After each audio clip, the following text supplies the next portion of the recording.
nombre es Cindy García. Soy paciente de bypass gástrico del doctor Marcos Castañeda. Mi vida con esta cirugía pues ha cambiado radicalmente.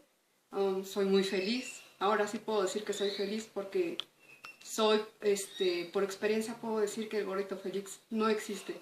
La verdad no existe.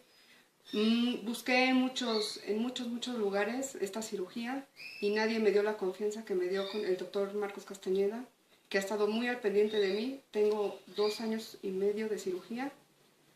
Pesaba 124 kilos, ahora peso 74 kilos, he perdido 50 kilos de peso y pues nada, recomiendo ampliamente esta cirugía a todos. De verdad vale la pena hacer este esfuerzo. Pero también al mismo tiempo les recomiendo que sea con un médico que esté muy al pendiente de ustedes y que los prepare en todos los aspectos, porque esta decisión es una decisión muy difícil pero muy satisfactoria.